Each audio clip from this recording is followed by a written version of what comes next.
Hey, Poodle fam. Here we are, Wednesday, May 3rd. Can you believe it is May already?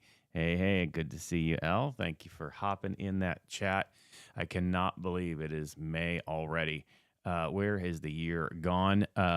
This is amazing. Great to be with you. It was so much fun celebrating the 100th episode last week. I can't believe 100. Now we are 101. 101 episodes going strong. I can't wait to celebrate 200 and beyond. This is amazing. One of the things I recognized over the last few weeks here was early on, I was doing a lot of educational types of episodes, especially down in the 20s, 30s, 40s. And that kind of got away for a while, just as we were kind of growing. Hey, Ricky, good to see you. That kind of got away. And so I want to circle back to some of that and just talking a little bit about what we're seeing, being safe. I've seen this last week a lot of news about crypto and just some things going on in the kind of the world stage. So I'm going to kind of play a little bit of a crypto Nostradamus. I tell you, this is not financial advice, but, typically where you see trends and where you see movement can be a good indicator of, where things are going. It can be a good indicator of maybe where to invest or where not to invest. Or, one of the things that's been a strength of Poodle all along is how we have always adapted and changed with what direction things are going in, right? As NFTs had their strength, we ended up moving our stuff over to there as and bringing in that utility as being able to have our growth with our M&A, to be able to continue to strengthen our community. All of these things that have been important over the last couple of years have all just been adapting and partnering with the direction things have been moving in. So that was really the key of what we've done. So, and we're going to continue to do. So, that I work full-time in higher education. So therefore, I kind of have a unique look because I see what the next generation is interested in. I kind of get a good feel of what that's going to mean for us. And again, it's not a total, it's not 100%, but it's a good feeling because, this next generation are no longer, digital natives. Be a digital native kind of gives the idea that you could understand something from before. Well, that this new generation doesn't know what it's like to live in a non-digital world. They've only had banking apps. They've never gone and taken a little checkbook to the bank or had their little ledger and tracked money that way. They never really lived in a cash society. They've always been Venmo'd money or given a debit card early on. So they're used to digital currency. And so when you say things like crypto or whatever, it still might be new to that demographic, but it's not scary to that demographic. And I think that's what's important. So I'm going to just talk about a few trends that I see developing and where I think where I think it's going, but then also what that means for us as a token. Again, this isn't necessarily me giving away any projects we're doing because I don't necessarily know, but we'll adapt into things as they happen. And so I guess the first, I kind of have four things that are kind of pushing, and I'm gonna I kind of have a fifth. I'm gonna have a fifth, and my fifth is gonna be an asterisk next to it.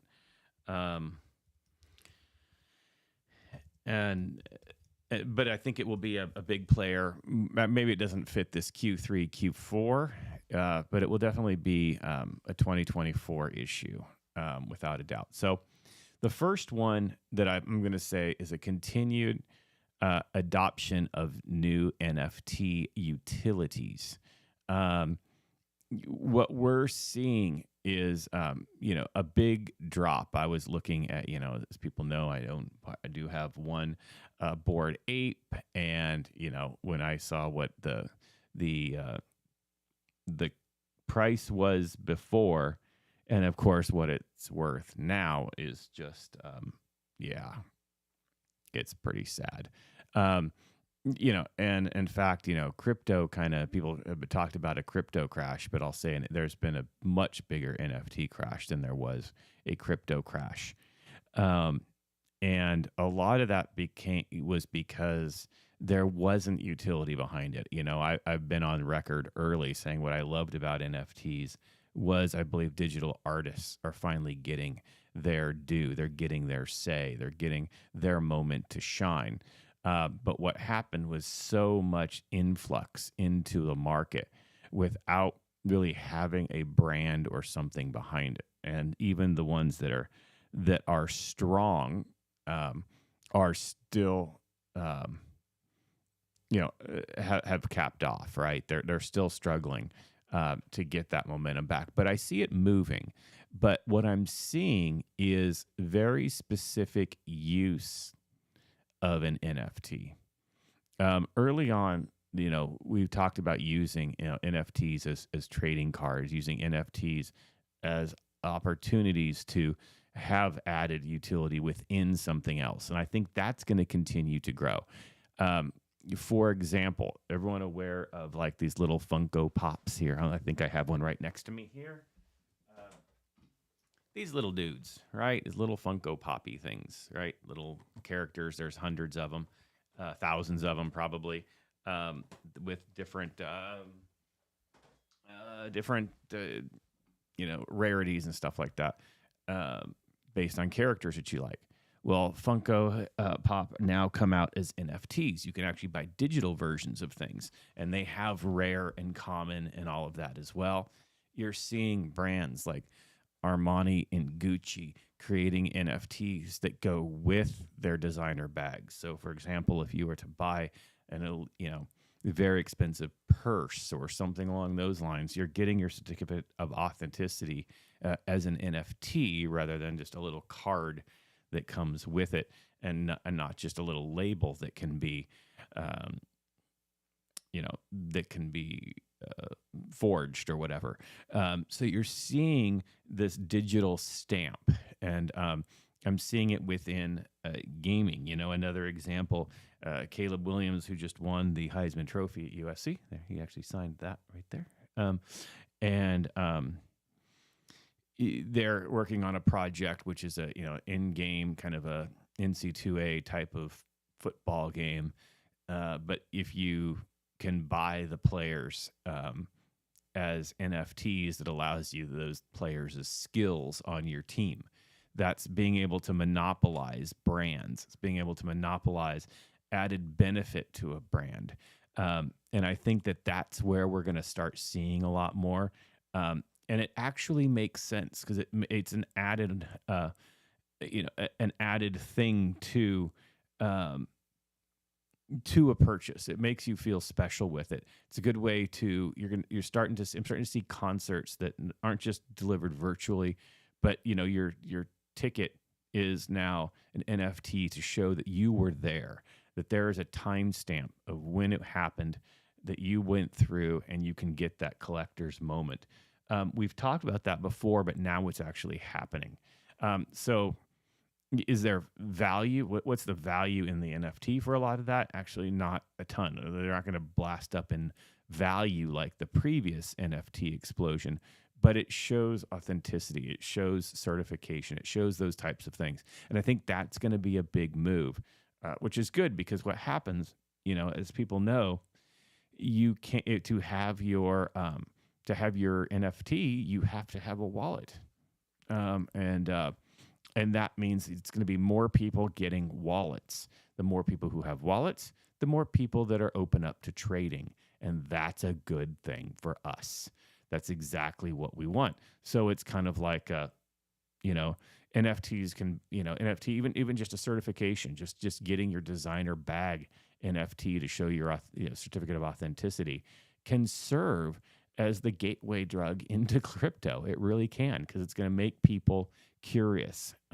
So I think that that's going to be one trend we're going to see coming up. I really wouldn't be surprised if this fall we're going to start seeing football teams and stuff really start to have a lot of that in-game experiences that utilize NFTs and added value to your real life holdings. So I think that's a good thing. I think it takes the hype away. I think it solidifies it as something of value. It solidifies it not as a joke or an you overpaid for a JPEG or whatever, which was the kind of the joke in the public sentiment in the past. And I think that will change the mood. So I think that's the first one. And again, what that means for us, that means that's great for us, because what do our NFTs do? Our NFTs add value, whether it be, getting your Lambo, or whether it be allowing you to stake when we get that rolling, and all of those things. So it's a value add to a current thing. And I think that is where this is exactly going. It's what we're already working on. So no surprise. Get your NFTs while they're there, because they will actually go up in value, as they are rare. And they give you a certain ability to do things. So again, continuing to work on that, but that's one thing. So there we go. Next up, numero dos. I think the crypto world is going to see a big adoption of AI. Obviously, I work in higher ed. I have projects where we're working in AI. And we use it a lot. And I don't just mean ChatGPT, but I mean real bots, real opportunities to create virtualized interactions, both in buys and sells. I'm going to say that this is both, hey, Sasha, good to see you. This is both good and bad. In theory, there's already good, people have buy and sell bots, right, all the time.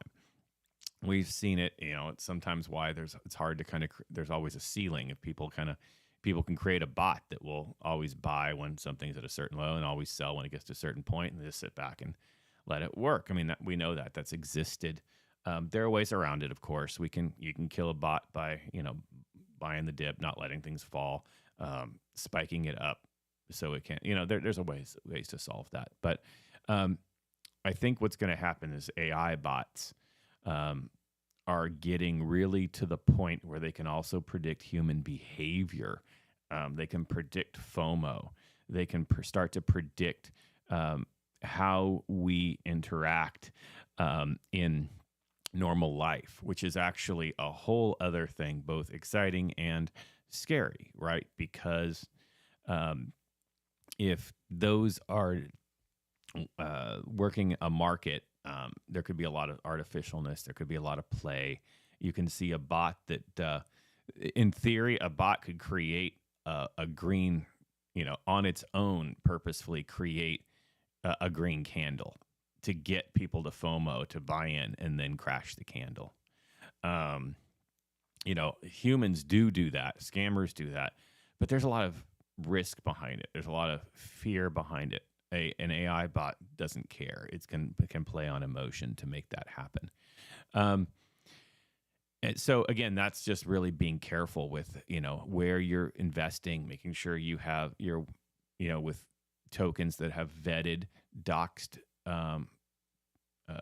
teams, because again, AI can get really good and actually make you believe there's a real person, a real team behind something, and its whole job is to sit there and wait until the right moment to do something. And it's usually a person behind it, but that's what I would watch. But the good side, okay, I gave you the warnings, but the good side of virtualized through AI, that means, I believe, I saw an article and read the article the other day that in the next couple of years, the metaverse is expected to be an $87 billion industry. Yes, $87 billion in the next 2 years, which is surprisingly, it doesn't surprise me. The industry I'm in is about 130 billion all in total, and you're going to add 87 billion to that. That's pretty flippin' amazing. I'm not going to lie. And so while people are saying the metaverse is dead, it was a buzzword, it didn't really mean anything, The fact is the sales numbers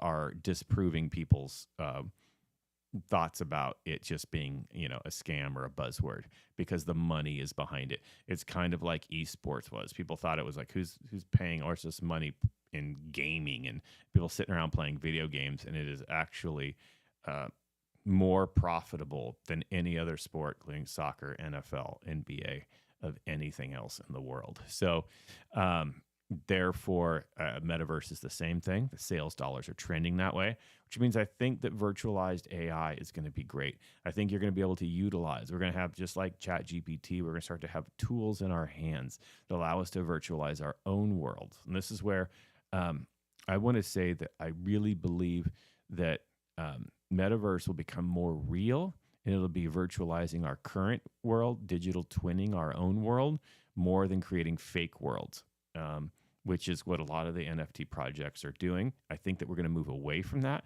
and we're going to go into more of an actual mixed universe. I believe Sasha used to call it the omniverse or something along those lines, but a sense that the real world works into the virtual world together seamlessly and flawlessly, without friction. And again, going back to what I kind of opened with this next generation that's used to digital currency, that's never ever had to walk into a bank with a ledger and do their banking that way. Those demographic who's always had a banking app on their phone or used Apple Pay in order to do something, that they will gladly have a world that is a hybrid world of virtualization, smart virtualization that works for them with artificial intelligence to make their lives easier. That's a huge thing for us.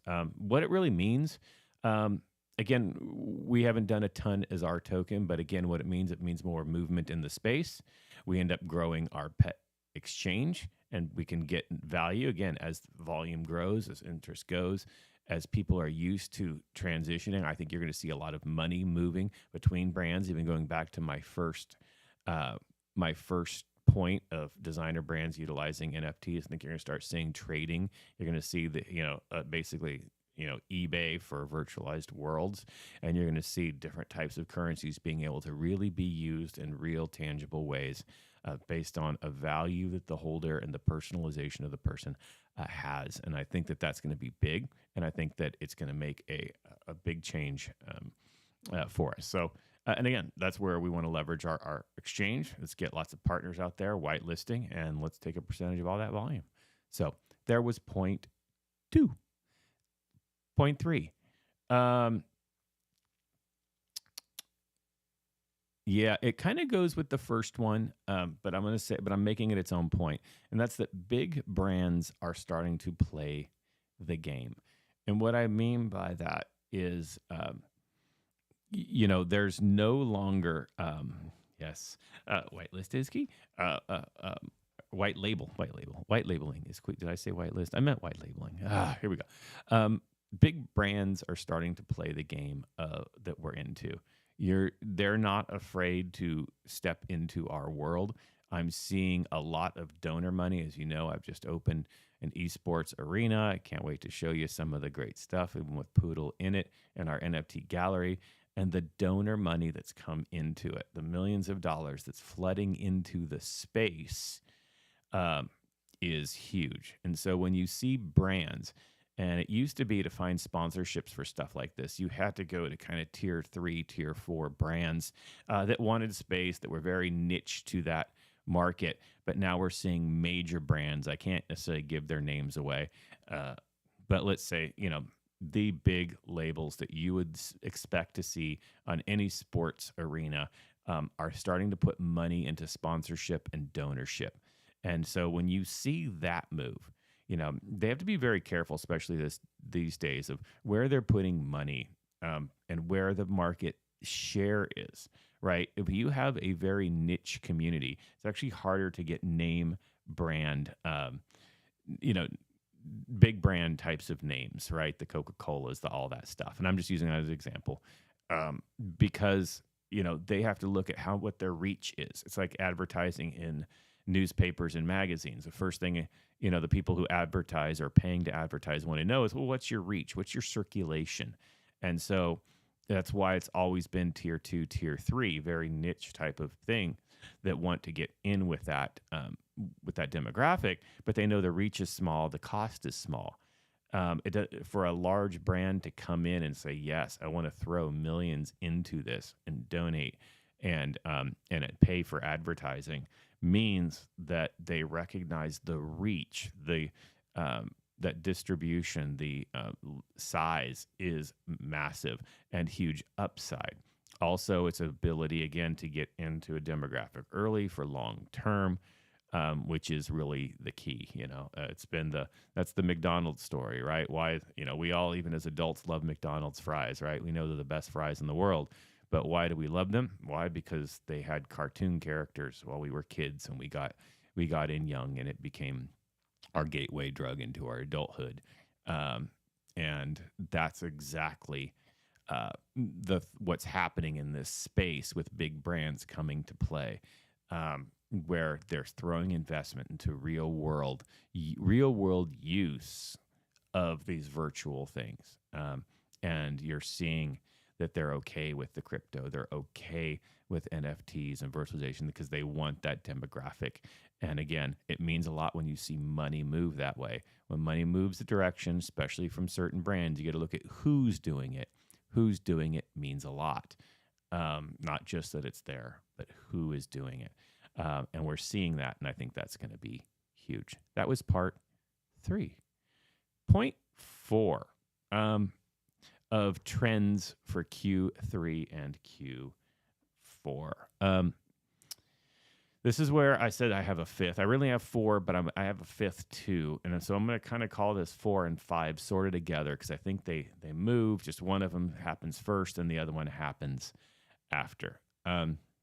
So I think the fourth thing we're going to see for the rest of Q3, Q4, 2023 is both government adoption and government regulation. We know that the largest holders of Bitcoins are governments and large hedge funds, right? We do know that.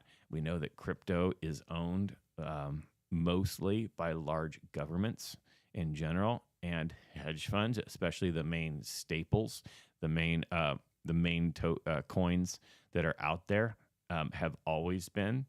And it's always been big players. Even while they were saying they don't trust it, they were buying it up. Looking at China banned crypto all the time, yet is one of the single largest holders of it, right? So I've talked about this in early episodes, and I'll bring it back again. It's just market manipulation, right? The best way to hoard something is to make other people not want it, right? And human nature is we are short-minded. We are short-sighted people, right? So what someone says they hate today, they will love tomorrow if all of a sudden everybody else they know starts to love it. That is human nature. And that is exactly what is happening. Again, I talked about this a year ago, but I think we're going to start to see a big move in Q3 and 4 for the reason of my 5th point. But again, I think that when you start seeing the government adoption, we're seeing some countries now be okay and pass laws that they can have their own digital currencies. I think that's going to be a big move. What it means for us, I'll say to be determined. I don't think it's bad, but how good it is to be determined. Will people be okay just using whatever the main currency is, what the currency will be based on and what countries actually do it and jump into it? If it's an actual US dollar-based currency, will that have more strength? People trust it. But again, it will serve as a gateway drug into other people seeing other use cases, other utilities, and other investments. And that's where we win. That's where we have added value. So I think that will be big. The flip side of government adoption also means government regulations. I think, we've always talked about DeFi because we like the freedom of it. We like the anonymity of it. We like the ability to use our money how we want our money. That being said, I do think that we will see regulations come in some form or another. Likely taxation, but again, how, I don't know. I think it's you're not going to have mass adoption without regulation. You're not going to have mass adoption by governments without being able to find a way to tax it. That's what governments do. So I think it's inevitable. It will be there in some form or another in due course. So sadly, that I don't think I'm wrong there. I wish I was wrong there. But I do like it. Again, as governments adopt it, again, we haven't been on the gold standard for decades. So really, there's no reason the U.S. government doesn't adopt it, because we're not based on the gold standard anyway. All of our money is fake anyway. But people trust it because it has the strength of the U.S. government and the U.S. military behind it. So would any digital currency that the U.S. did. And other countries are starting to do it. I don't think the U.S. will lead the charge. In fact, I know they won't lead the charge yet. When and if they jump in, it will stabilize it across the world, just because that's who we are and what the U.S. dollar does and the strength the U.S. dollar does. And so I think we'll see that. I think the countries that do jump in and use digital currencies will be set well for the future. And again, so I think, and you're going to see that coming out toward the end of the year, especially as we go into the next bull market. Bull market creates a positive public sentiment. Public sentiments are things that governments like to exploit, and therefore it would make sense, and it would be a great marketing and a great taxation way. So there we go. Also, governments would love it, because even if you use a government token, it is not fully anonymous. They can actually have you register, just like when you go get a bank account, that you have to give your ID. They can do the same thing and track your money and track it easier. So there we go. Last, the fifth one. And again, I think this kind of just moves off of that fourth one. This isn't really a Q3, Q4. I think it's a 2024 issue, but we're starting to see it take hold. I don't want to talk politics here, but I do think politics will make a play. We do have an election next year in the U.S. I know it's weird to think the election is 17, 18 months away, but the way the cycles work, we already have people starting to announce they're going to run for president. We do have some, politicians saying they're trying to crush crypto, others saying they really like it. We see all taking advantage of it, whether it be through NFTs. We see some taking advantage through utilizing digital currency. So, and this is both, I'm speaking for the US, but it's also, I know, I feel like we just had one, but here we are again now. Well, thank you to our 4-year president's been on 2-year election cycles. Makes it feel like we're always in one. And so I think that is going to be a move. You have certain people out there, like say, that they want to completely ban it. And again, I don't see that happening. But again, if that leads policy that creates added regulation, if you see ones that are more open to more free trade, you tend to have less regulation. So what that does for us, that's good. I'm not going to make a political call on anything, but I'm just going to say that for next year, it will have an impact.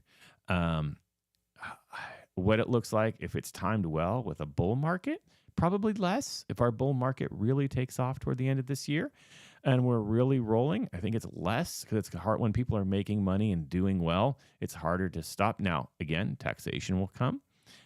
People like to see that. Yeah, Ricky, every 2 years. Here we go.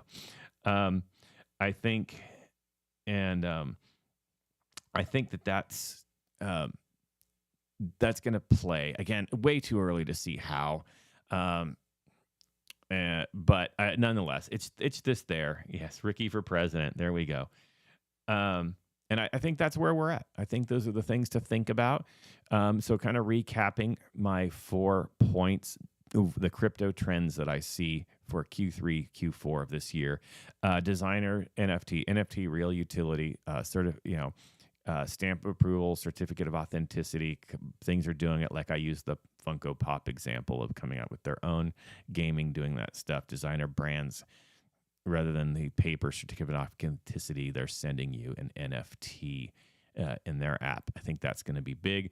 Again, continued AI and virtualization through AI, both good and bad, by sell bots, as well as the virtualized hybrid world. So I think that is a positive. Next, the big brands throwing money. I think it's going to continue, especially as we get into football season, as we kind of get into playoffs and MLB. We get into fall. Fall is a spending season as people look toward Christmas and the holidays and other religious holidays. So I think the big brands throwing money is a sign of strength to us. So I think that's good. Fourth point, government adoption. Good. We're seeing governments adopt virtual currencies and digital currencies. Bad side, right? It's going to mean regulation and taxation. And then, of course, last, and this is my 0.5, but not here, just do note politics, their elections will have an impact. In what way? I think less impact the more we're in a bull market, more impact if it's still seen as scams. I think that's going to be, and I think public sentiment will have a lot to do with it at that point. But again, big money throwing at it means less opportunity for scams. So that's my overview. Hopefully you liked that today. I'm trying to get back to some more shows like this. I'm kind of educational, or I'm kind of getting more into some of these technical things and kind of rehashing a lot of my early episodes, especially for a lot of our new holders and new listeners. And it's always good to kind of redo all that. Anyway, love you, Poodle fam. Love being in the triple digits, episode 101. Love you. You all have an incredible week. See you online. You take care, and love you all. Love you, Poodle fam. Take care now.